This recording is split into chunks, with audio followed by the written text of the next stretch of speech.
Welcome to the End Evil podcast. This is Chris Jansen. Evil is the destruction of freedom.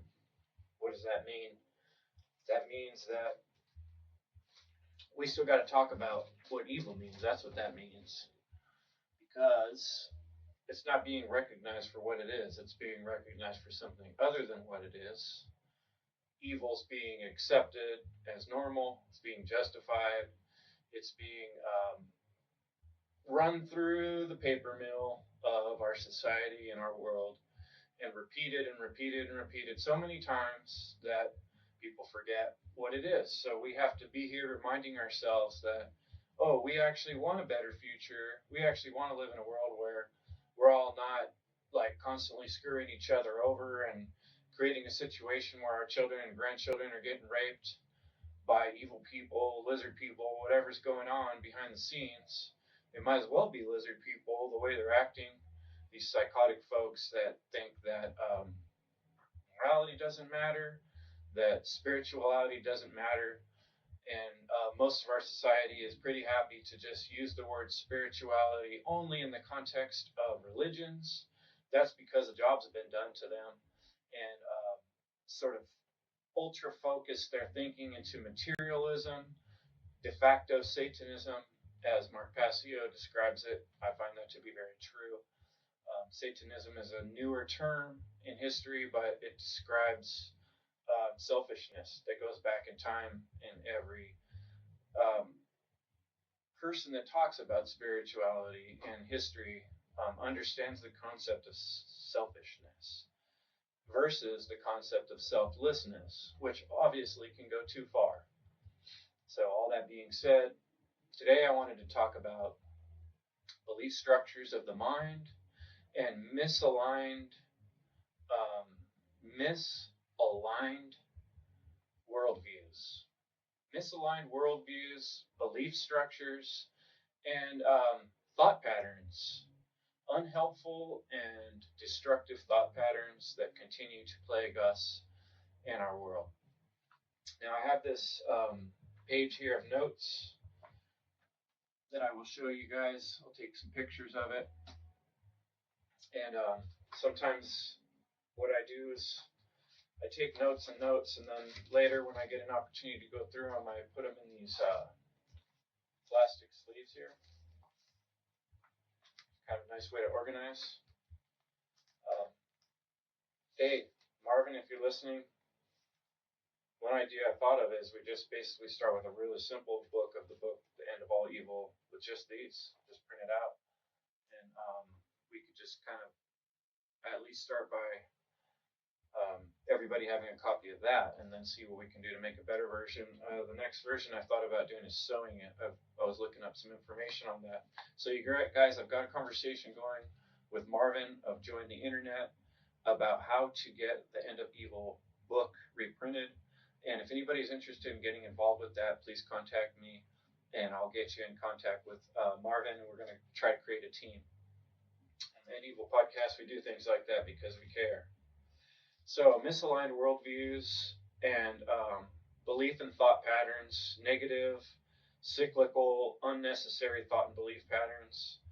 I made a list here of actions that constitute religious belief. And I have a slide I'm going to try to find. If I can, I'll get it in here. If not, I'll share it with you folks later. That was from an earlier podcast I made, podcast presentation, my last presentation, about like really you can't really tell that much difference between religion and government if you were to look at it objectively. They use the same kind of accoutrements, the fancy buildings, the way they structure their meetings, the way they dress. It's hard to see when you're involved with it. You've already gotten used to it, and you think of it as a good thing, whether it's politics or our systems of control in the terms of law enforcement, right? It's hard to look at it objectively when people are involved in it. They're inside the fish tank, and it's hard for them to look outside of the fish tank. So I wrote this list to help us kind of help people get out of that fish tank, at least those who are willing and able and interested. and maybe you guys can learn how to say these things in a better way. But I just recently discovered this page of notes, and I happened to be wanting to talk about misaligned worldviews, and it was sort of like synchronistic that I came across this list. So, number one, repetitive, ritualistic habits done automatically, regardless of other factors. Let me read that again. Repetitive, ritualistic habits done automatically, regardless of other factors. Okay, number two, saying or repeating phrases or songs without conscious attention to the meaning or context. I just added the meaning or context, but again, what it said is saying or repeating phrases or songs without conscious attention. Number three, wearing outfits or decorations for the purpose of separating by class or authority. I'll read that again. Wearing outfits or decorations, or I like to call them costumes, for the purpose of separating by class or authority. And that might be or gender as well. Okay, we're on 1, 2, 3. I just got dots on my notes here. I'm now giving them numbers. Number 4, using symbols, combinations of symbols to garner attention, respect, or fear. I've seen in Mark Passio's work, he talks about sigils. I'm sure there's other people that describe what sigils are, but basically more complex versions of symbols that also might include letters and numbers. But, that's combinations of symbols. Trying to garner people's attention or respect or fear using the power of symbology or symbols, which also archetypes come into play there. Number 5, gathering in crowds using team spirit to confuse or amaze individuals to shock or awe. Gathering in crowds using team spirit to confuse or amaze individuals to shock or awe, to shock and awe these people. Team spirit, I'm just using that term. Maybe you know a better term to describe this, and someone can help me with this one, but I'm talking about that fervor, that crowd fervor that builds when people gather together, and we call it mob mentality sometimes, but there's sort of this group excitement or spirit that you feel when you're in a congregation and people start getting all excited. It creates this, I'm going to call it team spirit. Anybody else has a term for that, please share. Okay, number 6, displaying fake or contrived miracles to awe or mesmerize. Again, shocking people with some miracle. Displaying a fake or contrived miracle to shock, awe, or mesmerize. Number 7, trusting, using ancient text as truth, proven only by the age of the writing or the number of people in agreement to call it fact. So it's only fact because it's old, or a bunch of people believe it, or a bunch of people believe it and it's old, and somehow that gives it authority. And so people trust it or use it, call it truth, just because of these things, even though it hasn't been redeemed or corroborated in other ways. That's cherry picking truth, to put that simply. Number 8, claiming unique and a direct link to God. I read this list last night to Leslie Powers, and she had me add that one. I thought it was a very good point she made. So often in history that's been done. People are still doing that. These are actions that constitute religious beliefs. Claiming a unique and direct link to God. Leveraging occulted knowledge, that's the big one. You know something other people don't know, and rather than just helping them with giving them the knowledge or sharing it with them, you instead leverage it to gain power over them. And last note here, I don't know if this is one of the bullet points, but it's a note on this. God does not need to impose authority the will of creation is already fully inherent and present. So there you go. That's the ultimate thing there. So I'd love to encourage other people to join me in the conversation on these topics. I thought I'd just present them and then open the podcast if anyone wants to make comments or join me in a chat on these topics, and maybe we'll continue on a following week with another live roundtable on this topic. All right, thanks for listening, folks. Peace out.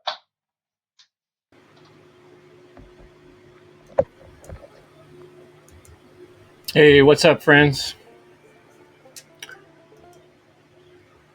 Yeah, thanks for checking that out. Looks like I got a couple awesome people joining me already here. Got Will and Brandon. What's up, guys? Can you hear me all right? Yeah, I can hear you well. What's going on, Loud and Will? clear. What's up, my brothers? How you guys doing? I just rebuilt my workstation for the third time in a few months, and it's a lot better, but right now it's kind of noisy with the fans on because it's hot as hell in here. So I'm going to try to keep myself muted. You guys just heard me talk for like 15 minutes, so I'm going to hand it right off. Will or Brandon, either of you guys want to start it off? I'd love to hear your point of view on what I just brought up. Thanks for coming, by the way. Appreciate it, guys.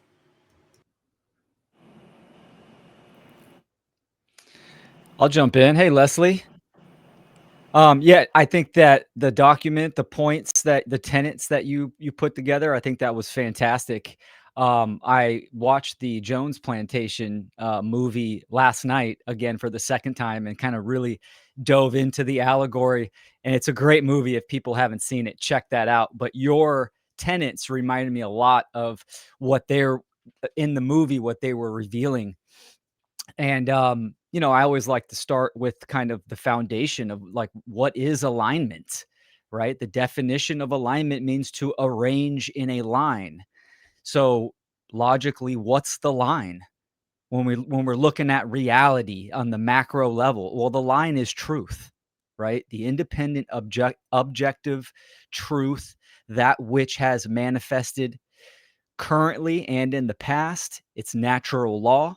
So that's what it means to be in alignment. So of course, the social engineers having this profound depths of knowledge on the human psyche, they're going to utilize that. And those tenets that you brought forward is exactly the tool sets by which they utilize to control humanity's perception, because humanity is ensconced in so much ignorance. They don't know what it means to be human. They don't know what nature is.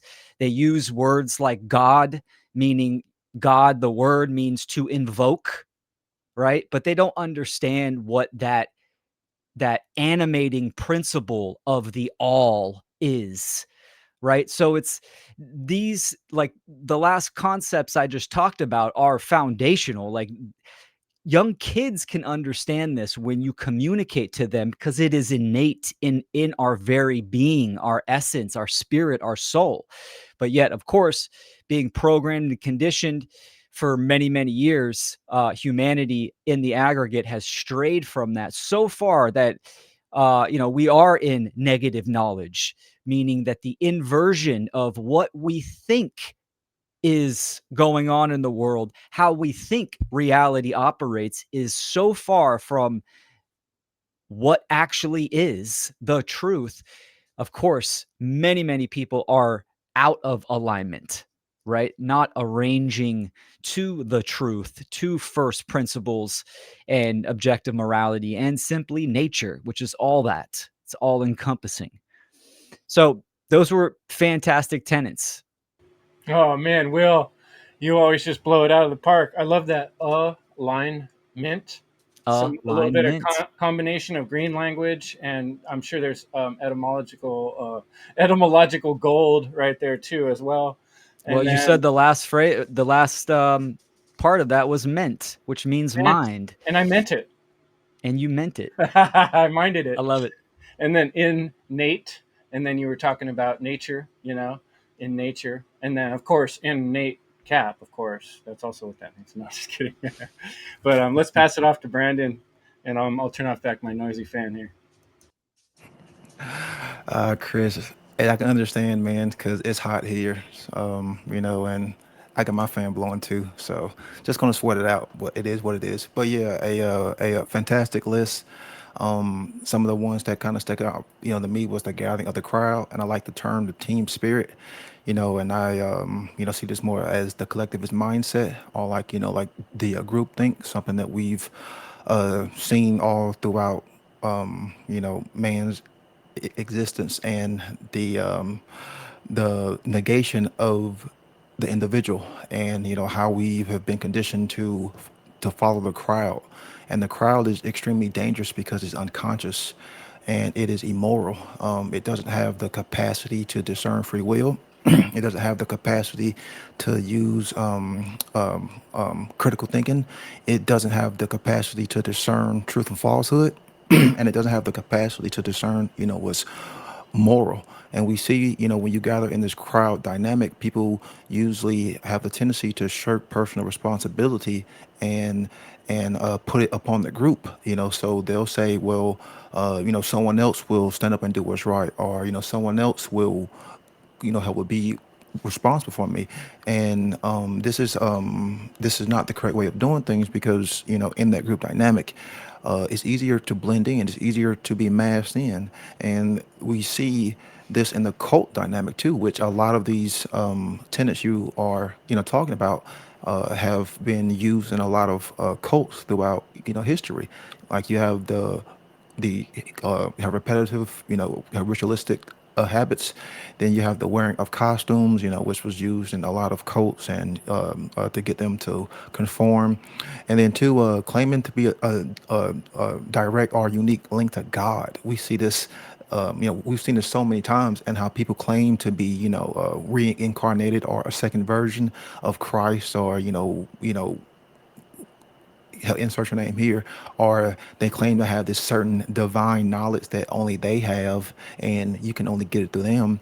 And we've just seen this time and time and time and time and time again, and it's very unfortunate because you can just see these patterns that keep popping up all throughout man's history of these same like these same tenets that you have talked about, and these same things that Will have talked about, and some of these main core things that most of us have been talking about, have been shouting a hell about. And it's just sad because it's so easy to see, but the group dynamic is one that really stands out to me, because that's something that I see pretty much almost every day. Is people don't want to think for themselves, people don't want to be responsible, and they want to give that personal responsibility over to an authority, or a religious figure, a politician, a priest, a partner, a corporation. And deep down, they don't really have the true self-love, the true self-worth, like the true self-care, to actually stand up and say, hey, I'm going to be responsible for how I think. I'm going to be responsible for how I feel. I'm going to be responsible for how I behave, and I'm not going to let someone else do my thinking for me, because I'm going to have to pull myself out of my own problem and deal with my own trauma and fix my own problems, because no one's going to be coming, to save me. No one's going to be coming to rescue me. So it comes down to the individual, willing to stop compromising, and step up, and be that true leader. But you have to start from that internal basis, and some great points. Yeah, and yeah, I'll pass it on to Leslie. Hey guys, really good points so far. And I want to just expand a little bit by starting out by highlighting some of the words and themes in those misaligned worldviews. Words like repetitive, ritualistic, repetitive, automatic, regardless of what's happening, regardless of truth, right? Again, repeating phrases without conscious attention, without context, purposefully dividing humans, creating a divisions of sort of like false teams. The divisions become teams that people create their identity from, right? That then continue division, right, between people based on myths or stories that again are help people feel good, but that aren't based in truth. Gathering in crowds, again, that whole group think pressure, using what would you call it, like what he says here, confuse, awe, or shock, right? So you're basically manipulating people's perceptions and sensations and doing really some witchcraft, some trickery because if you can change how people feel, and then you're feeding them language or words that make them feel secure or that prey upon, give them an answer to their fears, right? Then you're really putting people in somewhat of a trance. And then, that goes on with the fake miracles, claiming stories, right? Trusting, like just have faith, just follow the word. It doesn't matter about what you do. You just need to follow the word, right? There's an abdication of personal reflection, self-responsibility, because they want you to trust and believe in, right? There's distortions and that are being fed to people, that people are then sort of sacrificing their own consciousness, and their own thinking ability to fall into a kind of a mindless state, which is like a child's state. And this is sort of like preying upon people's desire to have a savior of some sort and to defer the responsibility to have a big mommy and a big daddy. So there's so much in here. And I just wanted to highlight those things for now. Chris. Absolutely. Thanks, Leslie. I like that you brought up witchcraft and trickery and the trance aspect of it, because that is so real. I was getting a little distracted right towards the end of your, because CB in the chat was saying the second point made me think about all the hymns we'd sing in the church, just mindlessly sing the words and didn't have a clue what they meant or the origin. And she nailed it, because that's kind of, I was thinking about my years in church, and I was starting to type in the chat, like, we would go at church, like, everybody stand up, read the litany. And then you would be like, everlasting Father, Lord and Father, God. Everybody sit down. Okay. Somebody else read some shit. It's like, no one's like really, I mean, maybe some people are, but 99, it seems like the vast majority of people in those situations aren't really like, those aren't productive, active, current in the now type phrases that they're saying at all. And that was my experience even since a child, and it stuck in my head. It's like, what are these people doing? Anyway, I don't want to go on too much with my whole life story. Who are we on to? Will, you want to pop back in there? Yeah, everyone has made fantastic points. I mean, this document is like the playbook, right? And what's interesting is that you could use the same playbook, but in the light, occult knowledge spectrum, right? There's going to be that opposite polarity where this could be utilized. So, context matters. What is the result? What is the action that is manifesting individually and collectively? So, and it also showcases, aspects of objective reality, meaning that there's certain things in a certain way that reality and nature operates. In this context, how to mind control the population and the individual and the population. So you could use the same type of knowledge on the opposite polarity to unfuck your mind and free your mind and program your mind in the positive, moral, right action spectrum for a positive outcome, right? So it's very telling, these tenets, and I think I highly recommend people sit with them and go through all of these. The repetitive ritualistic habits, I mean, they're all huge, right? But when we're talking about programming and conditioning, it has to be done repetitively. And when I think about a big part of my work, obviously, is conscious parenting. Bam. If you take the perspective of a young child and now look at these tenets, you can see it all through culture, and, through public schooling, the way parents operate with their kids, Santa Claus, the Easter Bunny, Tooth Fairy, daycare, um, all this kind of stuff, right? I mean, all these tenets are there. And again, what is the context? What is the effect that it is doing to an individual? What is their behavior, the outcome? And obviously that is extremely important and telling and obvious.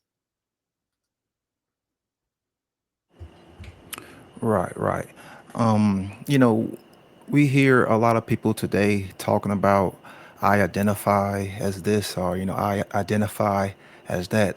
I identify as a Christian, or I identify with Black Lives Matter, that communist organization. But when you look at what the etymology of the word identity is, it just means the state of being the same. So when so when you take these labels on, and you take on, these identities, then what are you actually doing for the self? What are you doing for the individual? Because once you take on this identity that is shaped by social engineers, of course, like through repetition and mind control and through conditioning, then you take on all of the other things that come along with that identity. And then that's where that groupthink comes in. That's where that crowd mentality comes in, that cult mentality. Because the only thing that you should be identifying with is with the truth and morality and natural law, goodness, doing what's right, doing what's moral, doing what's just, not identifying, with these artificial, constructs that are there to shape our mind to, to build this artificial reality that has been, constructed. And Leslie had brought up like the shock and awe and like the witchcraft. That's kind of what I was talking about with the whole dark magician when we did our one great work, warriors, in our last episode. And I was talking about how how when you use black magic, you can use the kind of shock and awe value to get people to fall in that subconscious or unconscious, help mindset to kind of get them to go along with your own evil hell agenda. Because if something is so shocking to the conscious mind, then the conscious mind will not be able to perceive it. So then therefore the subconscious is going to step in, then that's where that programming is going to occur. Then you may go into fight, flight, or freeze. And I know Leslie has talked about this a lot in her work, and how many of us has. But that shock and awe value we've seen a lot. This is when in ancient time, how the king would take someone out in the middle of town and behead them in front of everyone else to cause fear, to get you to fall in line. And we still see that today. You see all of these stories of people being executed by these order followers to create this shock and this shock and awe value deep within ourselves. Then that puts us into fear, and it gets us to fall in line. You get that shock and awe, fear when you see those blue lights pull up behind you, because you're like, man, I hope they're not pulling me over, and it puts you in fear. So we have to break this fear condition. We have to break this shock and awe condition, because if not, we will always be victims to the mind control, to the dark hypnosis of the dark magicians. And then therefore, we will continue to operate on the unconscious level, and we will continue to create unconsciously. And that's what the group does. The group creates unconsciously. It's an unconscious creation, because it's not being consciously perceived through the higher regions of the neocortex. The shock and awe value is going to keep you in that animalistic state, of fear. So, man, just some really great points. And yeah, like Will said, this is a good playbook, to describe how humanity has been conditioned for eons, because these things work. these things work, sadly, and most people don't want to learn about them. Yeah, I'm thinking back to when I came up with the idea to start this list, Brandon. I was trying to remember which presentation it was. One of the presentations I put together, I showed some pictures of government buildings and then pictures of the inside of religious institutions like churches. What's up, Chris? Thanks for joining us. I'm glad you're here, man. We got so many brilliant minds here that Restream is like doesn't know what to do with it. It's like shutting down on the inside. But the point I was making is that I was trying to compare like some of the similarities to try to point out to people like I grew up going to churches. So I spent a lot of my life inside of churches. And I've met a lot of other people that in a similar way spent more of their life like in political spectrums. Maybe their mother was a politician. And then other people that have lived in like families that were police officers and military, and you're kind of used to it. It all seems normal, right? And so I was looking for a way to try to draw some parallels to help people see like these things are very much the same. And that's where this list came from, is thinking about the things that were the same between government and religion, and cultural religions and school. Come to think of it, they have a lot of these same things too. But we got Marvin with us too. Chris, you're up next. Thanks for joining us. Love to hear what you got to say on the topic. Oh, hey, yeah, I just got home from doing some shopping, picking up the family that was hanging out with other people. So misaligned worldview, I haven't heard much of what anyone's saying. So I don't know. Let's see. Misaligned worldviews that are not in alignment, in disequilibrium. So what could that mean? Not in equilibrium with reality, with truth. Obviously, moral truth, the most important thing to be in alignment with, and the worldviews that result from that misalignment is a worldview, I guess, that's poison worldview, and that means it's going to affect your behavior because the mind leads to what our behaviors do, and that's the world we live in, is a world of misaligned worldviews where everyone's internal reality reflects outwards and creates that external reality that is the support of domination and the predator mindset and the support of their own enslavement and the enslavement of everyone else. I'll just stop there since someone else can go and fill in some holes and I'll bounce off of that. And on it goes. Thanks, Chris. Thanks for joining us. Let's pass it on to Marvin. You got Hey, your audio working there? I hope so. Can you hear me? Yeah, you're coming in. Coming Okay, in cool. clear. Thanks for coming, brother. Yeah, no, I was really happy and excited to see this live. So I set up my stuff. I didn't have it set up, and I was working on other stuff, but this is worth switching over for sure. So I have this. What do you call these? The list, the misaligned worldviews, on another screen here. And to be honest, I think I'm gonna need to like study this on my own time. But it's a cool list: repetitive ritualistic habits done automatically, regardless of other factors or extenuating circumstances. Like, yeah, why would you keep doing that, right? Like, clearly, man, I'm so curious to like hear what has people actually behave like that, but that's a whole nother topic. Saying or repeating phrases or songs or written material without conscious attention to meaning and context and the moment we are existing in reality. I wanted to ask you about this one, Chris. Is this your list, by the way? Is this like, did you write? Oh, that's cool. Okay. Yeah, So, yeah. And before yeah. that, I want to say it came very synchronistically too. I had written like on the wall. It's actually this piece of wood right here in Sharpie.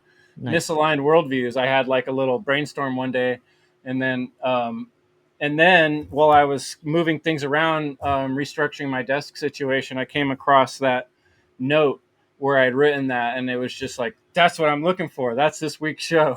So sorry about that. Interesting. No, that's cool. And I like lists like this because they help frame a topic like you guys are talking about. So I wonder what this looks like. This one though, saying or repeating phrases or songs or written material without conscious attention to meaning because this one sounds a little like me, maybe. I pledge allegiance to the flag. Oh wow, yeah. Think about culture. That's really Pop good. songs, Swifties. Yeah. Oh You my know, gosh, I mean, that's so interesting. they're Okay. spelling Yep. magic, dark magic. Okay.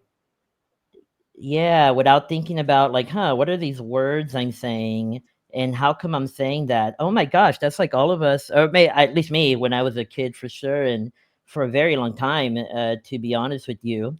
Okay, I get it now. Yeah, this is a pretty cool list, man. So you just found this, you said?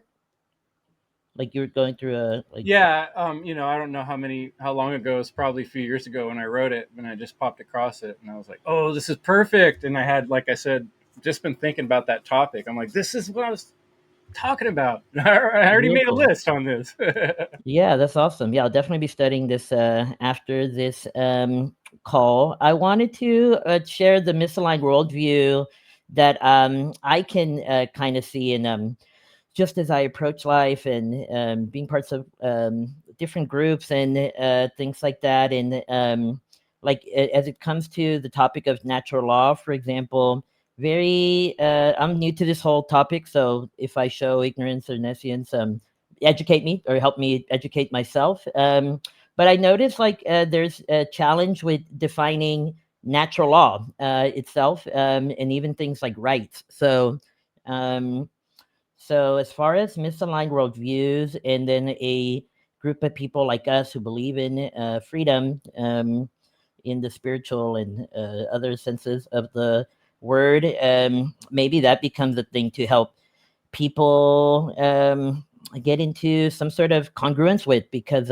otherwise I've noticed groups like ours or people in general can do a lot of talking and not a lot of educating. So that might be a lot. So let me know if that doesn't make sense or if I can clarify anything. But that's one thing I wanted to contribute, because some of this stuff might be simpler to like put on a list than it seems. Kind of like you did here. Like I just asked a few questions, and then once I understood better, yeah, these make a lot of sense to me actually.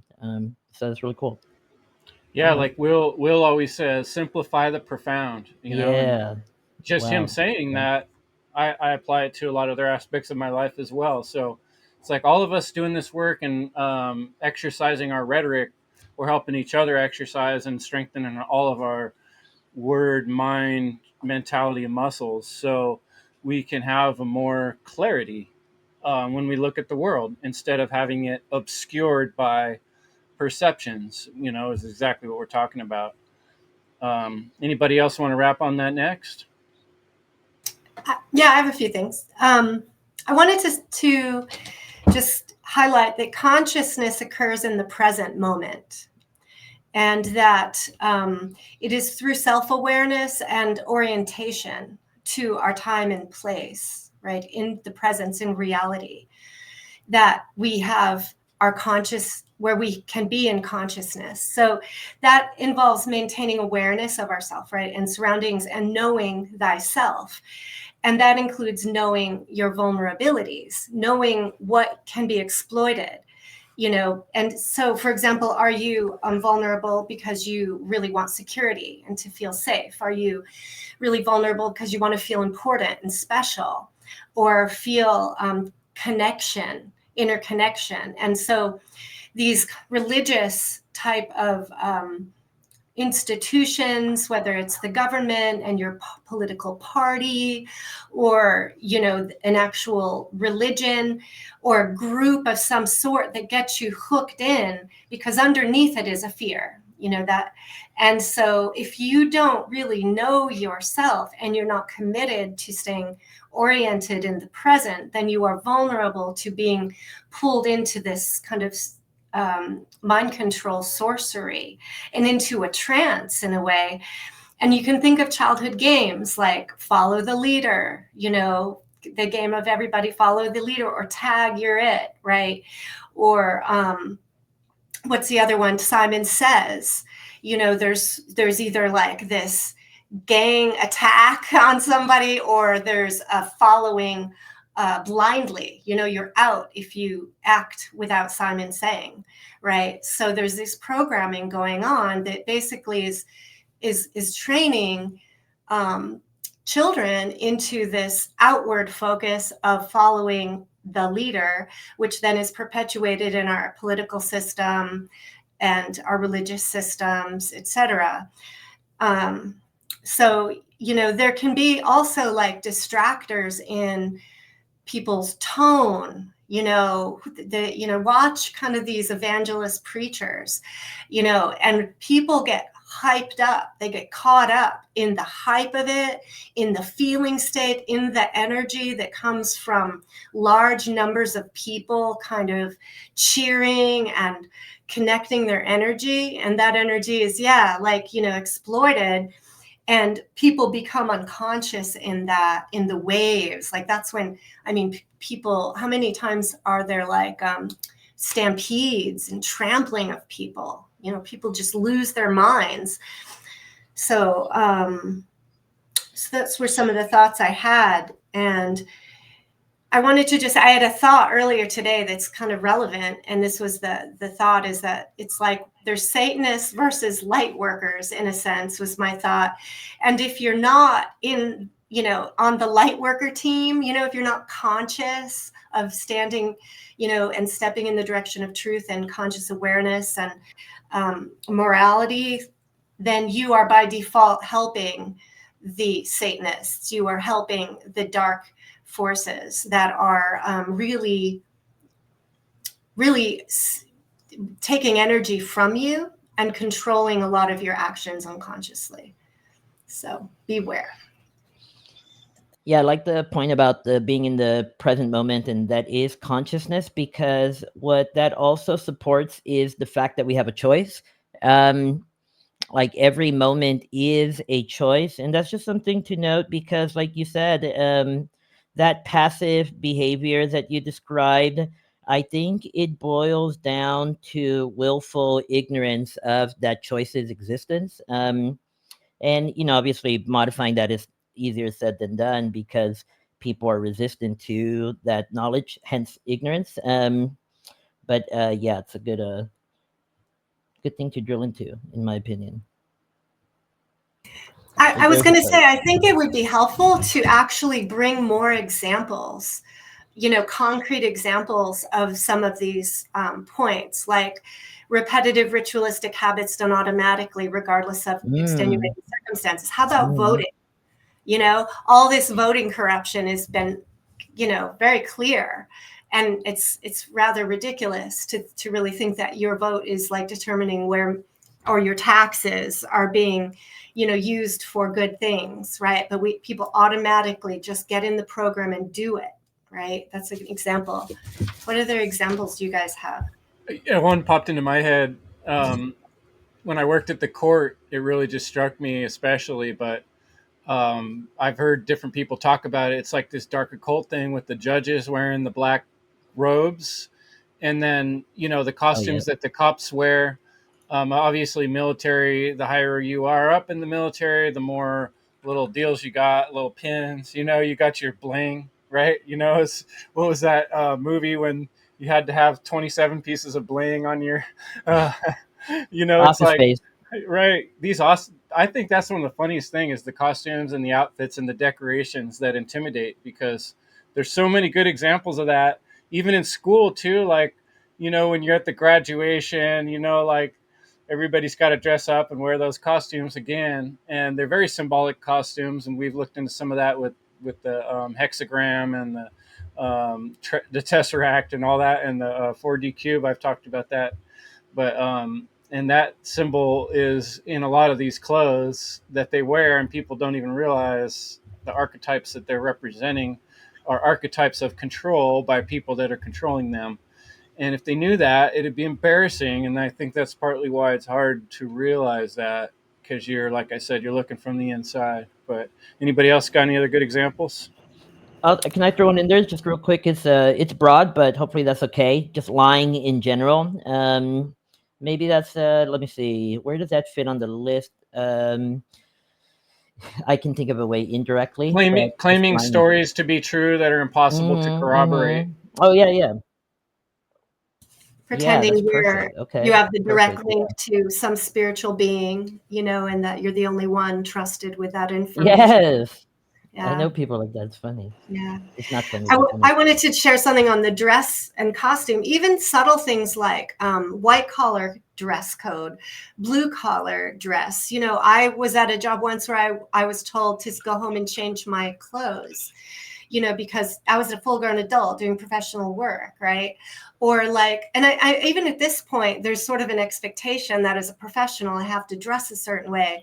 And a big part of me just wants to defy that rule, because that's not the basis of judging my role at what I do, you know. And I don't really need to have this separation or to be seen necessarily as this being that is all knowing or, you know, an authority, right?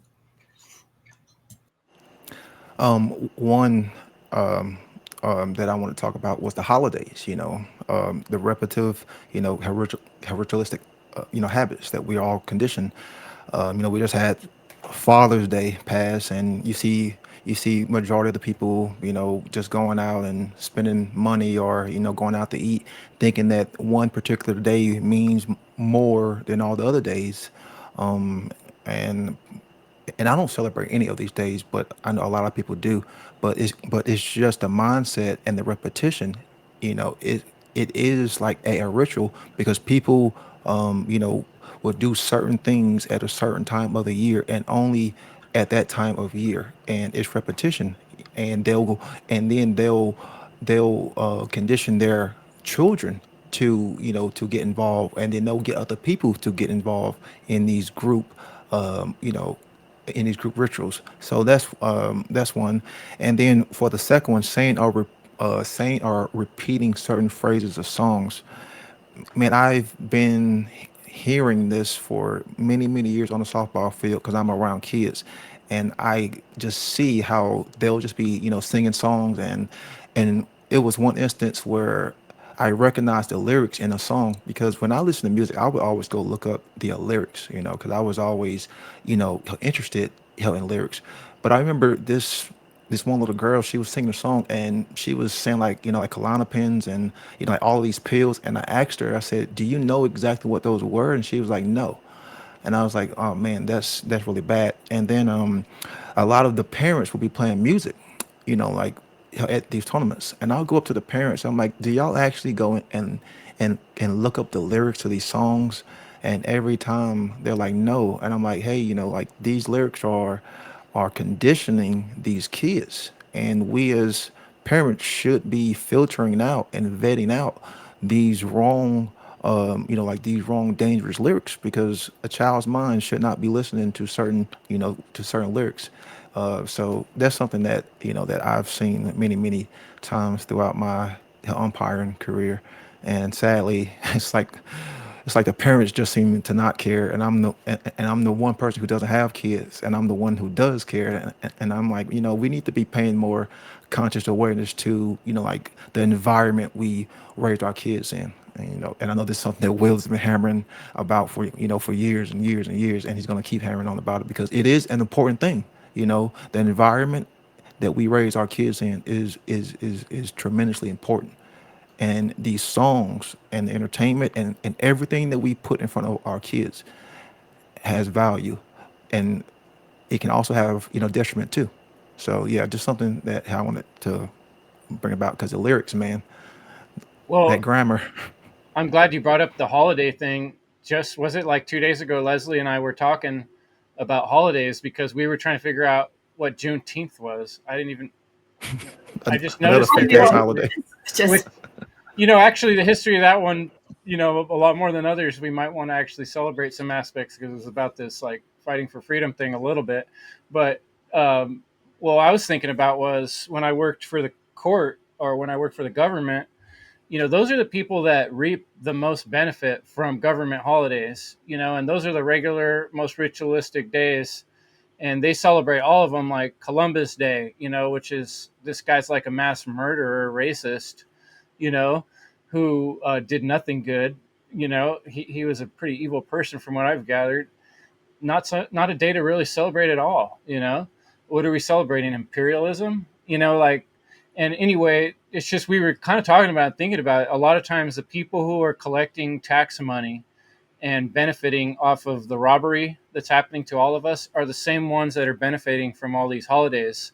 The rest of the poor Joes, a lot of us got to work on those days because we can't afford to take the day off because we're not getting a fat government paycheck and we don't have, all this retirement money built up, so it's kind of like a double trick in that. But yeah, I'll hand it on.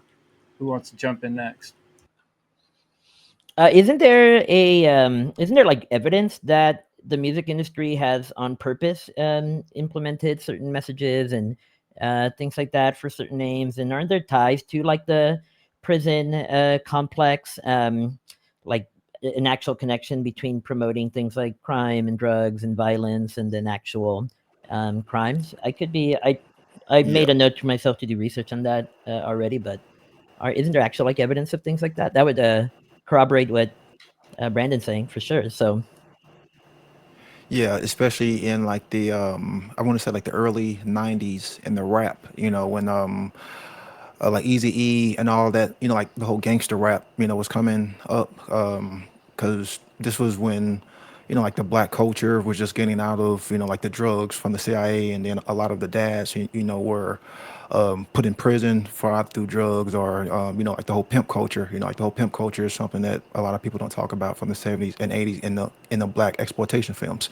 So then you had the crack and the CIA. So then in the '90s you had like the whole gangster rap, because you had a lot of young men being brought about without a strong parental male father figure, so they would look toward the gang, or like the gangster rap as pretty much as that family unit. And we all know what pretty much happened after that. It just led to more disruption of the family. The derogatory and demoralization of women. Like calling women, named and stuff like that. It led to the breakup of relationships, the breakup of families, and of course, more young men in jail, and of course, more kids being raised without strong male father figures. yeah, now there's all kinds of stuff that has come out and continues to come out that just proves that entire industry is pure smoke and mirrors, which people already know. Like everybody knows that, like Hollywood is fake and all of that stuff, blah blah blah. But I don't know if people truly understand how much of an illusion all of that stuff is, because people are still influenced by messaging and visuals. And I guess that can be a good and a bad thing. So I always say, but in this case, like in the examples you're talking about, those are clearly immoral. So it latches onto the just general topic of like that bystander effect that I'm hearing here, because these are like behaviors that people seem to have, that people who have a keen understanding of psychology can just take advantage of, like believing lies or not looking into things further. That's been a big one. That's one of the things that got me into this whole darn topic, because I'll try to share a story here real quick if that's cool. That Maui fire, how they said with the Maui fire, like that, how they didn't turn a siren on that would have warned people about a fire. Like, do you guys remember all of that? That was like the official story. Do you remember why? Do you know why they said they didn't turn on that siren? Like, do you recall that? Have you looked into that? This was like the official story. I'll tell you, it's okay. They said they didn't turn it on because it's really a tsunami siren. So if they had turned that siren on, people would have gone inland, which then would have directed them to the fire. And yet nobody I know would say, oh, well, good, I don't want them to turn the siren on then if there's a freaking fire, because I'm too stupid to not walk into a fire. Like, it doesn't make any sense. But I had friends like share that story with me. And so just immediately that sounded weird. And I was like, that seems weird. Let me look into that. And so I looked into what the siren even is. And it's literally like, you can go on the government website. It's an all hazard siren. So it's literally meant to be sirens that are rung for any type of hazard, tsunami, fire, alien invasion, whatever. So that just seemed really odd to me. And just the fact that, my own friends, my own family are just kind of parroting the official line, even though a little bit of critical thinking, like you just go 2 layers in and it doesn't make any sense. It just really annoyed me, actually. So, and it is a behavior that people seem to have. Like they will just trust something at face value. It's like, I don't have the list in front of me anymore, Chris, but I'll just call it the "just trust me" clause. Because I mean that is what it is. People have a hard time saying no. They will believe things at face value. They won't look into things further, and they'll bucket things like that under, oh well, they don't want to, be annoying or be impolite or something like that. Well, that's the degenerated mind that we've all been conditioned into. Yeah. Being unthinking, uncritical, and that's like the whatever was being read before about unexamined thought forms, and that's why like Socrates or whatever, an unexamined life is not worth living, because if you don't engage in self-reflection and analyzing the things that you've been conditioned with, then you're not going to know how you're living your life is actually true or right, because that's what we all strive for. No one wants to be wrong. And just on a side note, I'll get back to this, but Mr. Host Chris mentioned the Crying Mary statues here in the chat, and it's ridiculous that there's all these events, and one of them is funny if you look into it. I don't remember where, but so the statue was bleeding or whatever, right? So they started collecting the water and then they were drinking it, and it turns out that the water that was coming out of the statue was because like it was on like a terraced area, and it was due to like a leaking sewer, leaking septic tank or something. So people were drinking like sewer, like really like toxic sewer water, and they thought it was holy because like it doesn't matter what the reality is. All that matters is belief. This And is this is good what I shit right realized. here. Yeah, it's good shit. It's gonna Holy make you toilet healthy. water. That's something I Oh, realized before I no. even got into Passio and That some of the holy shit. conspiracy stuff. Yeah. That I realized that people will just believe whatever they want, and that's the way that we have been conditioned into. And so whatever the authority is, whether it's the government or whoever's popular, that's why celebrities, like, who gives a shit what a celebrity says? But apparently a lot of people do, even though they're not an actual authority on anything. They're just popular. So either you're popular, you're on the popularity bandwagon, you jump on that wagon and you go where other people are going, and go with the flow, join the crowd, or there's authorities and experts in whatever field that you can imagine. Well, those are the experts, so don't think about it yourself. Everyone's in their own silo, in their own compartmentalized aspect of knowledge that they can speak about. So the geologist, well, he talks about geology, but he doesn't talk about archaeology. An archaeologist and the geologist, well, they don't talk about medicine. They just follow what the medicine authority says. So everyone's an authority in their specific field, and that's what the education system has inculcated into the mindset, is to, you specialize in your field, and then you trust other people in your field. So all it is a big deception trust game. It's a con game where everyone's just trusting everyone else, and that's the world we live in. And unfortunately, that's the trust aspect is something we have to live with, because we can't verify everything. So we trust in the general goodwill of people, or the consequences that can be applied to them if they don't do their jobs right. Say like an elevator.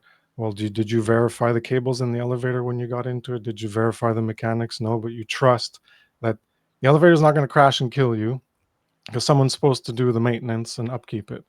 But shit happens, and sometimes the elevator goes by and people die. It's rare, but there's a lot of things, and everyone's surrounded by trust. And so trust is something that's ingrained as in our social coherence as a society, and we're not considering the ramifications of the trust that we give towards others in so many other areas where we can do our own thinking. So some things that, it's like, are we going to verify everything? We're going to verify the cables and the electronics everywhere we go in the elevator. We're just going to take the stairs because we can't verify it. Okay, you'll get a lot of exercise, but you'll probably be tiring, and it takes a lot of time to go up places when you're just going to use the stairs. And the building, did you verify the architecture? Is it actually architecturally sound in the physics of the construction? No. So we trust that it was, and that there were inspectors that inspected it. And there's buildings that are built on subpar concrete where they try to cut corners and save money. So they try to build buildings in an inferior way, and then eventually down the line there's a collapse, and then they say like, oh, well, look, the concrete wasn't done properly, and then there's all these things. So there's so much trust in everything that we put in all of our lives, and in some ways we can't verify it all, and we do have to trust implicitly. And it'd be better if we hope that there's a consequences for people who try to screw other people over and misuse and abuse the trust. But in a lot of areas it's just laziness and being conditioned into just accepting what authorities and experts say, rather than just say, well, is this true? Why is it true? And about the traditions, like that's something that Brandon brought up that I was thinking too. It's like we're conditioned into everything, and we just do it because, well, that's the way it's been done. So this is your birthday, and this is a special day, so you got to celebrate, and then you got to give gifts. So when it's someone else's birthday, you got to give them gifts. Well, why? You could give a gift on any other day. Oh, but then when it's the birthday, if you don't give a gift, then some person will become upset because they didn't get a gift on their birthday. But you could do something on another day. Why? What's the significance about specifically doing it on that day, and all the holidays and everything? And there's just so much conditioning into how to behave. And I guess I'll stop there. May I chime in on that?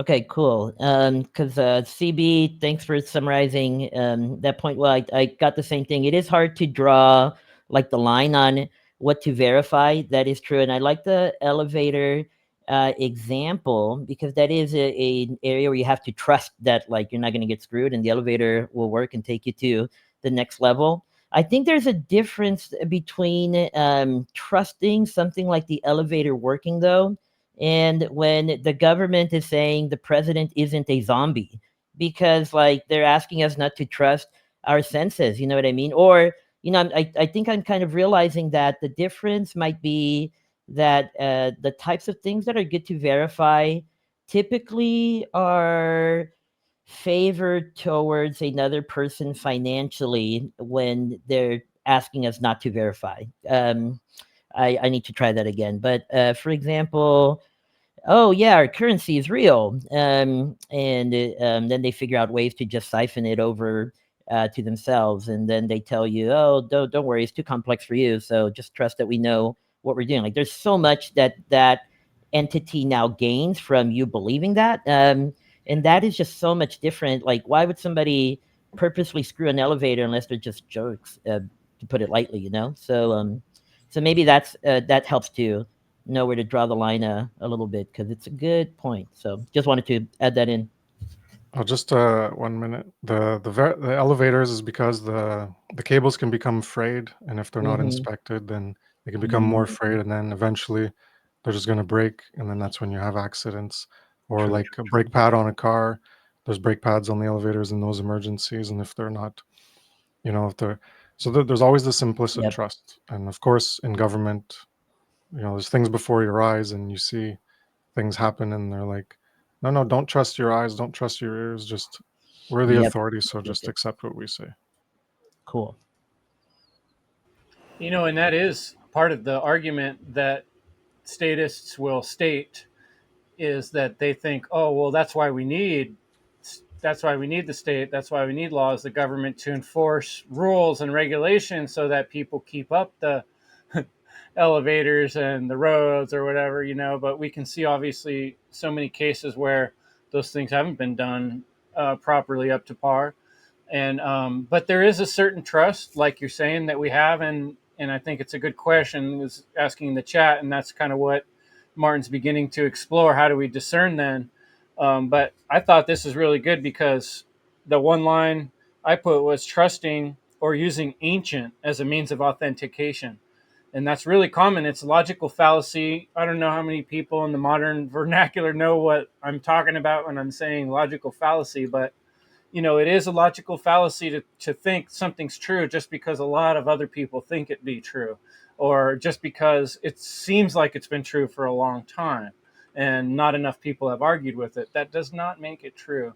And so those are fallacies in thinking. And so I think it's hard. We have to like break down so many aspects of our society and our lifestyle to kind of figure out which things am I being too trusting with and which things are okay for now and which things do we want to change as soon as possible, etc. And that's kind of like why we have to have these convos and keep this thing going. You know, it's not a conversation that most people out there are having, and we're trying to encourage more of this type of thing. So thanks you guys who are all here for coming and discussing this. Anybody else want to jump in next and add to this convo? Yeah, I'll jump in. Chris and Marvin, you guys were bringing up some really good points. And I want to comment to what you guys were saying, right? Because I totally agree. And this is why present moment awareness is important, right? Like Leslie said earlier, consciousness is about the now, your awareness of your internal ecology and what's going on in your environment, your local environment, and even I would add the big picture as well. And I think, well, I'll say this first. The majority of people don't do that, right? I mean, I'm analyzing, and I don't want this to sound like I'm like overly analytical. I'm very aware of everything that I'm doing, right? If I'm walking down the street, I'm like analyzing everything around me. It's almost, second nature at this point. I'm not like super hyper focused on every single person going by, but I know if something is out of place, it's a red flag. Just as if you were to get into an Uber and you can tell the guy is like, okay, taking you to your destination looking drunk or something, right? Most people don't have this present moment awareness. Same thing with the elevator. If you get into the elevator and it acts funny, then you might want to hop off and say, I'll take the stairs or something like that. So there's that fine balance. And of course, awareness is pattern recognition. So when you think of something like government, how many times does the patterns have to show that it's based in coercion, violence, lies, deception? And before people pick up on it, but they don't pick up on this pattern recognition because they're at a low level of awareness. They don't have that balance or symbiosis of consciousness to recognize the patterns. And that goes within their own daily lives and within their own internal environment on what their triggers are, how they're responding to or reacting to certain situations. So, and then another comment on the what you were saying, Chris, about the trusting the ancient texts or means of authority or popularity. I mean, there's so many we can go through. The cultural religions is one of the most obvious, but also the Constitution for in America, right? How many mainly right-leaning people think that our rights are derived from the Constitution, that the Constitution granted us our rights. That's which is totally BS. Our rights are inherent due to our existence from nature. So there's so many. I stepped away for a bit, so I don't know what you guys touched on for the earlier ones, but I'll leave it there. This is good. This whole document has my wheels turning. Oh. From the time you wake up, there's always something or someone that's trying to steal your hell awareness, your focus, and hell attention. Like literally from the time you wake up, so when you step outside, there's always, someone, a corporation, government trying to steal your hell awareness, your focus, your, hell attention. So that's why you have to be present. You have to be, present in the now. And one thing that I like to do is because I am very conscientious, especially if I am around large groups of people.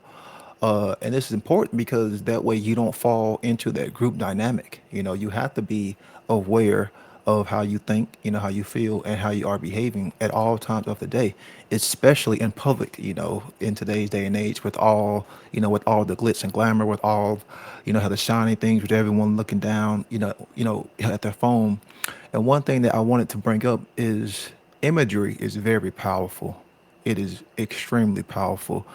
And I want to say the ancient priest class always knew this, and we hear, the story of the graven image in the Bible. Well, what is a image? It is a representation of someone or something in reality.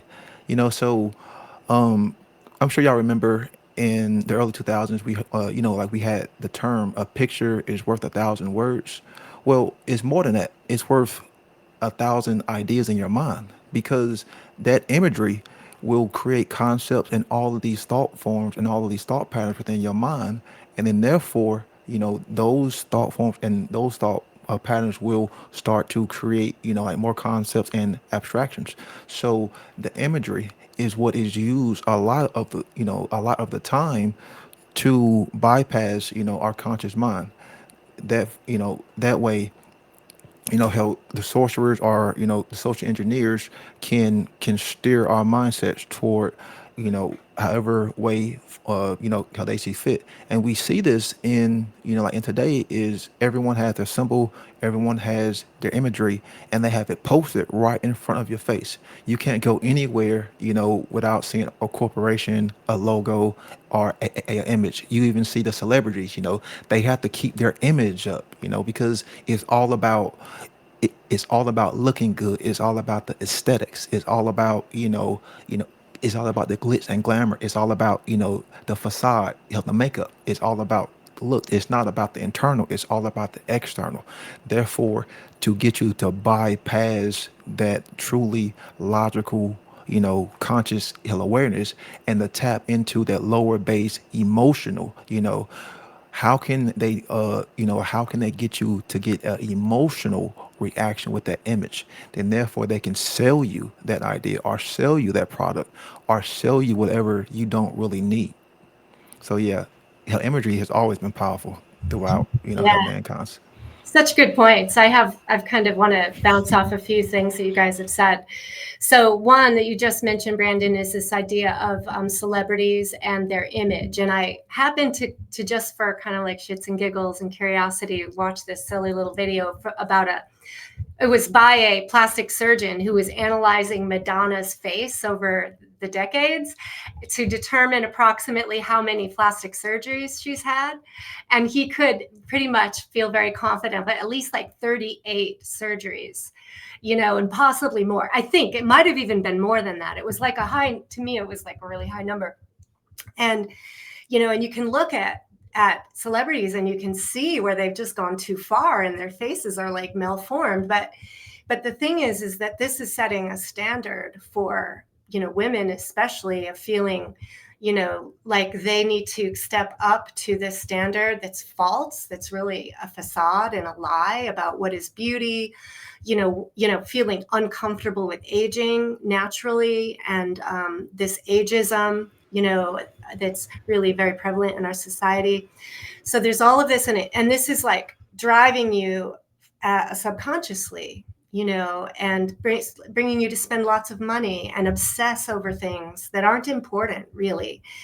And so there's this automatic thinking that goes on. And when we talk about like, okay, being conscious and being conscious in the present, how aware are you of your own thoughts that you're thinking at any given moment? How often in a day do you lose time, where you're like, oh shit, what was I just thinking about? I just lost like 20 minutes scrolling, or like lost in my own head and ruminating and worrying, driving hypnosis, having songs stuck in your head.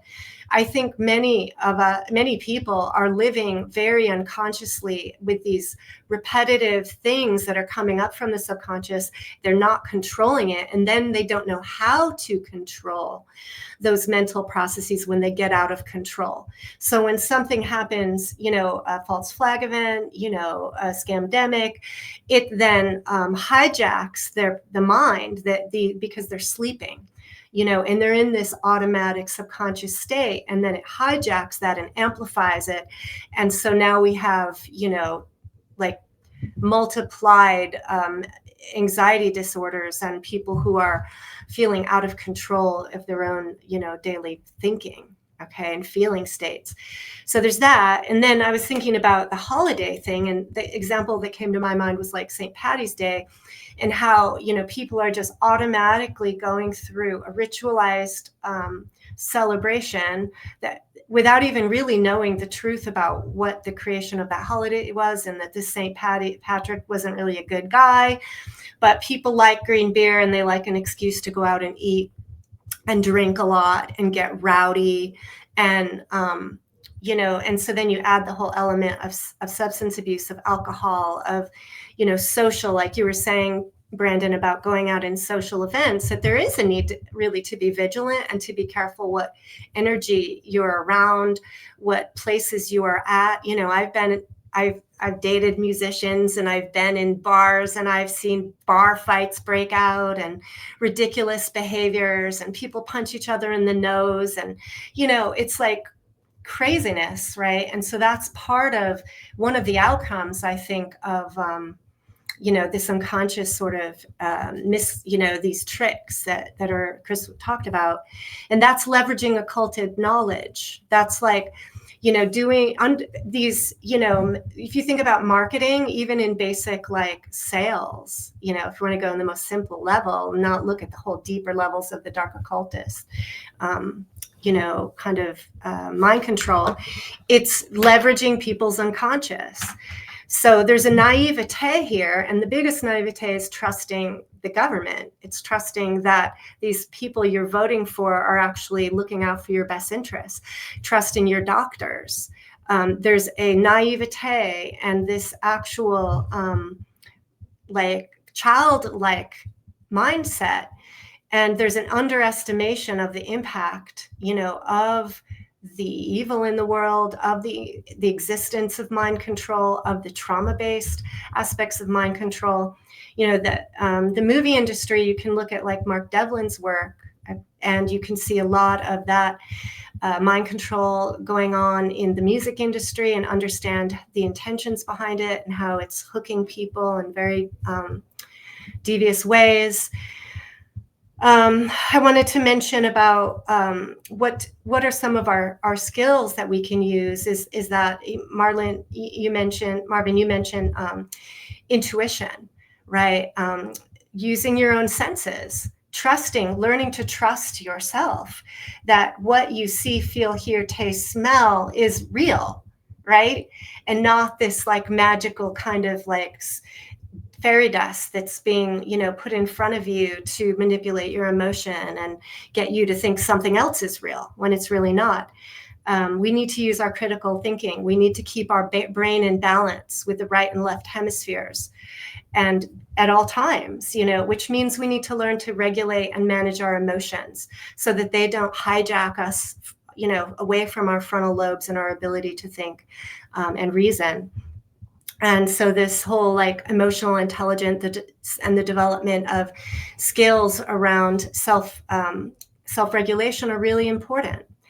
And the idea of reputation being more powerful than a title, you know, your behavior, your alignment, do people's thoughts, feelings, and actions align? Do they do what they say? Do they say what they do? You know, does that occur over time? You know, there's like data, real life data and observation. And that's, again, looking at what's real and not what's the fantasy or the desire or expectation in your head. So when we look at, well, you know, social environment, we have this need, like Chris, you were saying, this kind of catch-22 around, we have to trust at some point. Otherwise, you end up like agoraphobic and in your house and afraid to go anywhere. And unfortunately, there's way too many people that actually are like that. They are afraid to go in the grocery store. They feel unsafe walking down the street. Many, many people. And so there's a complete loss of trust within your own core that's missing.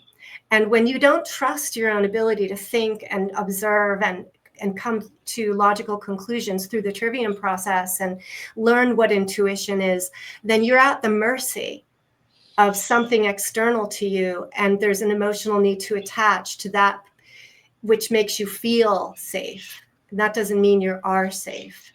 So how do you determine trust? Well, I think it ultimately comes down to natural law, because if I'm going to put my trust in someone, I want to make sure that person really understands what natural law is and understands what human rights are, and that they're committed to that, to the truth and to what's right. And if a person shows over time that they are committed to that, then they are building up trustworthiness, and that will express in their reputation in the social world. And so I think that we need to kind of eliminate this idea of looking at experts with letters behind their name or a certain degree. I mean, a lot of these, I hear lots of stories. I talk to a lot of people, and I'm hearing a lot of stories about like surgeons on your that are like doing surgery on your body that are also out doing some pretty immoral things, out taking ketamine in the clubs and drinking a lot. And like there's stories I'm hearing that are really like putting me in doubt about trusting. Okay. And I think that this whole idea of what is trust, how do you determine trustworthiness, is an important topic. So great one, Chris. Yeah, there's a lot there. All aspects of society, all these ways that we've been fractionalized, and I think the deeper layer of these belief systems are what kind of set the soil. It's like poison in the soil for the plants to not grow, and for all these same problems that keep popping up instead of the plants that we want. So we got about 5-10 minutes left before I want to end the show for today. Let's just kind of any solution-oriented advice for the audience I'd appreciate to hear at this point. Anybody want to jump in with what can people do about these misaligned worldviews? And I don't know if we can do anything about the misaligned face views with the Madonna and those people. They're misaligned. But we can do something about the messages they're putting up and how we receive them. And my biggest advice before I hand it off is turn off the fucking television. All right, who else? Who's got some ideas? I'll throw something in and tie it to CB's question. He asked, "What have y'all done to help self-regulate your emotions?" And one thing is, I think of it as I don't self-regulate my emotions necessarily, because I can't do that. I'll have the emotions that I have. It's like an automated thing that just happens. Like I can't really control that element, but I can choose what to do from there. So the thing that I will throw into that one is that I take my time to think. And then I think about something from as many angles as I can, from the outside out, inside out, and the outside in, from the perspective of like, if there's something I might have done here, if not, what else could it be? So it like ends up being this little thing. And it's okay to take your time. People like feel a pressure. I even can, like, if you're trying to get off an airplane after a trip, for example, you feel that rush, like just as an example. But actually, if you can learn to take your time, because people are cool, you'll actually have a lot more freedom within that than it might seem. That's one thing that I've learned. So I'll shut up now. Great points. Yeah, I'll jump in. What all three of you just recently brought to my attention was, and it's something for people to look into and know the brain states, right? So a lot of the stuff and the tenets that we talked about, we're talking about music, watching TV, social media is a huge one. Scrolling on social media, you're in the theta brain state. And yeah, there's positive, effects from that: creativity, meditation, relaxation, but you're also highly suggestible. And, mind control, and the subconscious is operating heavily in theta, where it's like receiving. So, this is why the ads pop up on social media, why people are scrolling and they just consume and just buying shit and then wonder, why did I buy that? You're in the theta brain state, versus something like beta, which is critical thinking and analytical thought. So, studying the frequencies and the states for the brain, I think there's a lot of good value there. Something that I do personally that I've applied actually for many, many years, and I like what Marvin said was, take time before you speak. Take time, hold information in. And I'll give you a story because I ran into an older gentleman at a job just recently, like 3 or 4 days ago, and we got into a philosophical conversation. This man, it was so impressive. I was like blown away. He paused for, I think, about 10, 15 seconds. And you could see him, like I'd ask a question or I would say a statement, and he would just stare at me. And you could tell he was thinking, and then he responded. And I was like, whoa, that was really mind blowing. I mean, I practiced that, but not that long and not that intently. But I think that is extremely powerful, right? Stop, drop, and think. And that will put you in a beta state, brain state as well, because now you're thinking about the information coming in. You're thinking about what you're going to say. Self-regulating emotions, journaling is really good. Observe your daily habits from morning all the way to evening, to bed. Even dream journaling as well. But what you're doing is you're shining the conscious mind onto your patterns. So it doesn't matter. It's just your journal. No one's going to see shit, right? So all the negative stuff, all the positive stuff, mainly reactions, how it made you feel, how you reacted to certain situations. And you do that over time, and you're going to get extreme value. And just as an intention becomes a behavior, right? Behavior becomes habit. And through practice, it becomes second nature. Right. So you're going to do this naturally. You're going to be able to increase your pattern recognition and your awareness of your internal ecology and how you operate. And once you understand how you operate on a fundamental level, right, mainly filtration, information coming in, you're filtering it with the knowledge of natural law, objective morality. These are first principles. So every bit of information or situation that you are experiencing or taking in gets filtered through first principles. Is it true? Is it moral? Is it useful? These are questions that you can ask yourself. And if it doesn't check off any of those questions, it's complete, just, negative empirical knowledge, not useful, you know? So you throw it out the window or do whatever, hold it for a little bit. But I mean, those are some of the techniques that I like to do. So Simplify the profound. Thanks, Will. I think too, I just wanted to point out, all these wonderful people that have joined me tonight, Chris, Marvin, Brandon, Leslie, and Will, on super short notice. I didn't even have the idea for the show yesterday. And it just really shows as a tribute to the minds and the thinking practice that you folks have done to be able to, I just threw out a topic, misaligned worldviews, and you can just come on and speak succinctly and clearly on that topic.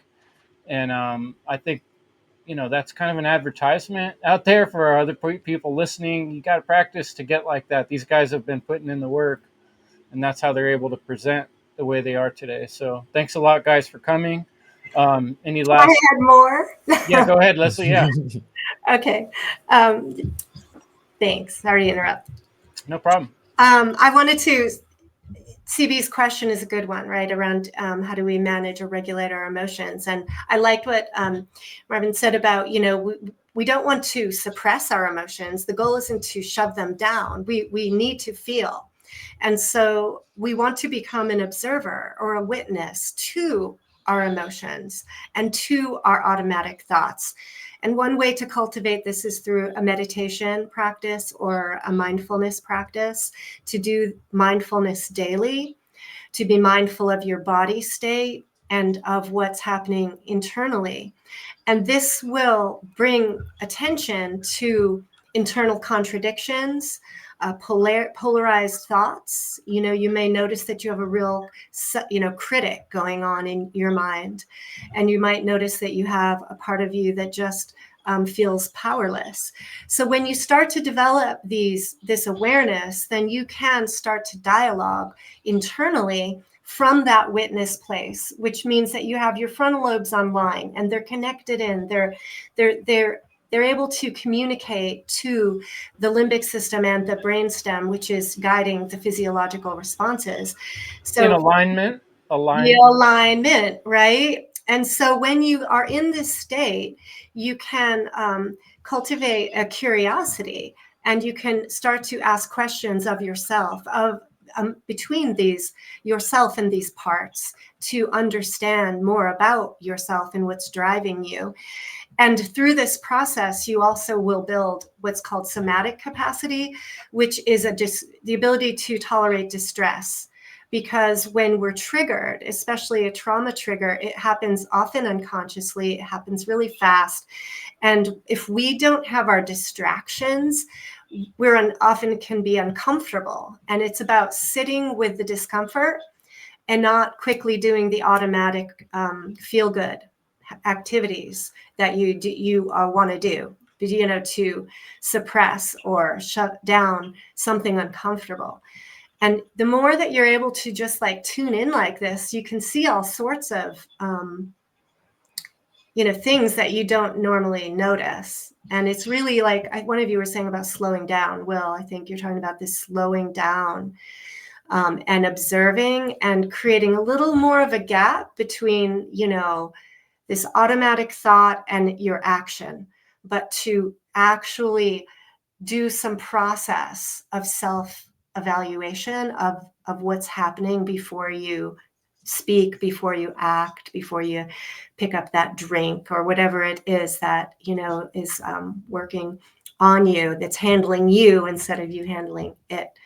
And the last thing I'll say is I think setting really small goals, like micro steps. So if you kind of have a sense of where you're going, then you need to wind back and you need to ask yourself consciously, is this thought, is this action in alignment with that goal, that vision, that North Star? And is it taking me, is it alignment with morality? And so you're consciously taking each step. Obviously sometimes we just want to be spontaneous and fun and all that, right? I'm not talking about being super uptight and nerdy every second, but definitely people don't do this enough. So we need to add that into our self as really, so we always have a certain awareness to catch ourselves from doing something. Because if we don't, you know what happens? Bad shit happens. Accidents happen. People get hurt. You do things you regret, so anything anyway, that's all I wanted to say. Who's next? I think to what y'all has said, we have to get back to using our senses to verify things. And yes, that is correct. The senses are there for us to take in information in reality so we can correctly, make discernment and logical, reasonable, have decision. And that's what we have to get back to. Hell, imagine saying something and then someone telling you, oh, you didn't see that. Or imagine hearing something and someone telling you, oh, you didn't hear that. And then the person being told that just goes along with that. We have to get back to an understanding of not just ourselves, but the objective reality. That way we can align, both of those, because to align yourself with objective reality is what it means to align yourself with, objective truth. So the senses are the best way for us to do that. And that's a good way for you to be in the present moment, so if you're in a situation and there is a lot of things going on, then you have to be able to use discernment, because yes, there can be an overstimulation, yes, there can be a lot of information that can be a bombardment or an overflowing of those things. But it's up to you to to learn how to manage and handle and deal with that, and not shy away and run away and suppress those things. So just something for you know something for you to think about, because the sensors are there for a reason, and we have to get back to using them, because a lot of people, like, just want to put a piece of technology in front of them and not use their senses to verify things. They want to put what those glasses on them, the whole virtual reality, and not verify things, with the false reality, the proxy reality.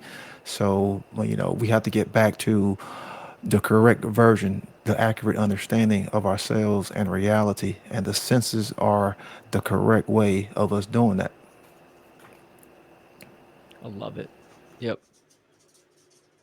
I'll just add that like everything people have been mentioning is related to the trivium. So input, senses, reflection, emotional states, processing, putting that gap between the stimulus and the response. And the trivium is an important tool to help us in our evaluation of reality and ourselves, in order to um, persist in the behavior we're already engaging in, or modify ourselves and choose a different path to walk down. But just because you engage in the trivium process doesn't mean you're going to arrive at truth.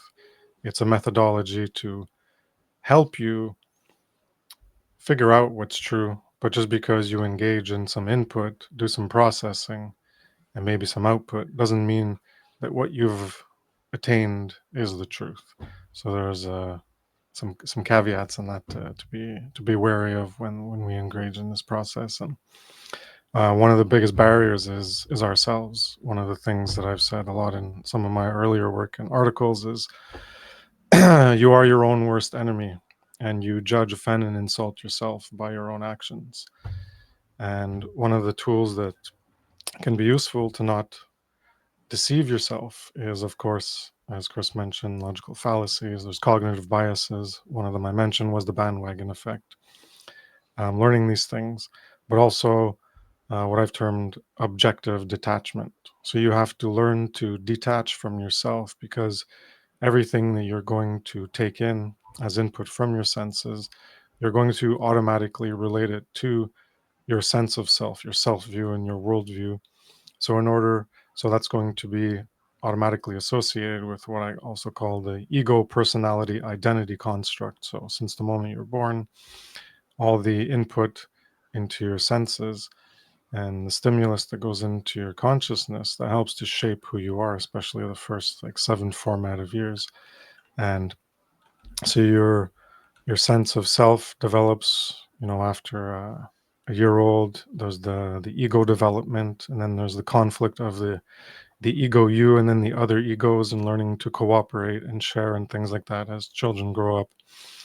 And so the ego and your personality develops, and your identity, and then we become attached to things.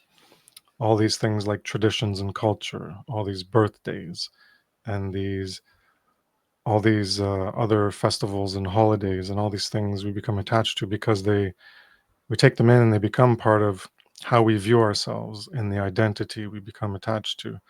And so my point is that objective detachment is an important tool to use to make sure that you're not blinding yourself to aspects of reality or to truths that you can reflect upon, just because they might contradict something that you're attached to, that you view as part of yourself. And that's the things that we become most defensive on as well. Whenever there's truth that's presented, but we're so attached to falsity, then that's one of the main problems is we have in my like 4 top problems. There's consciousness, because we can be great good or great evil, and there's the problem of belief, and then there's the attachment to belief, and then there's the pleasure trap. So we become attached to pleasure, we become attached to our ego personality identity constructs. So the attachment is attachment to desire, or attachment to expectations is a large cause for suffering. So when we're attached to ourselves and how we think we are, or that it must be this way, and we're rigid and fixed or calcified in our ego, then that can be a barrier to being able to reflect upon ourselves and reflect upon what is actually true, and the information coming in from our senses, such as what we read or hear, and our own ourselves can become a barrier that prevents us from evolving and improving our own lives. Absolutely, man. Someone should transcribe Fantastic. this episode. It could be better than all the self help books you see out there on the aisle for sure. Was there something last you were going to say there, Will, or anybody else have something on the tip of their tongue before I close up? I was just nodding. I think everyone just expressed fantastic points, man. Excellent conversation. Thanks for having me on, Chris. Yeah, you Chris, guys are awesome. I know I mentioned the last time we talked on the phone that it's always cool how like we have different flavors of the same thing, which I guess just speaks to the truth of it. So like how I might summarize the last of everything we just talked about. I sent it in the chat, but it's the you who chooses what to do is the true you, because before anything there's a choice that's made. So Yeah, that's the initiative and the will. And so let's go forward this week. Be conscious, folks, of what decisions you're making. How do you feel in your body? Are you the emotion, or are you just recognizing the emotion? Because I think that's a good exercise to start off with. How am I feeling? Where does my body feel it? And when you recognize those things, you realize that those things aren't you. They're things that you're able to recognize as being. Look at that tail on Leslie's. Well, I think that's the show call. Thanks so much for coming, everybody. I appreciate your attendance. I think I'm going to send us out here with a little clip. I know Will has going to recognize this one. I played it one time in one of my presentations before. I called it "Be a Good Man or Not." Mm-hmm. Let's check this one out. Thank you, guys. It was really fun. Yeah, good night, all. Listening, watching. Thank Yeah. you. Yeah, thanks for having me, and thanks for All right. coming. Love you guys, all of you. Love y'all too. Love you. Goodbye. I'm back soon. Take care, y'all. Appreciate All right. you. Right on. Here we go. It seems I've lost my religion. I put no stock in religion. Is it playing? Yes. It seems Cool. Yep. I've lost my religion. I put no stock in religion. By the word religion, I've seen the lunacy of fanatics of every denomination be called the will of God. Holiness is in right action and courage on behalf of those who cannot defend themselves. And goodness. What God desires is here and here. And what you decide to do every day, you will be a good man. Or not. Come.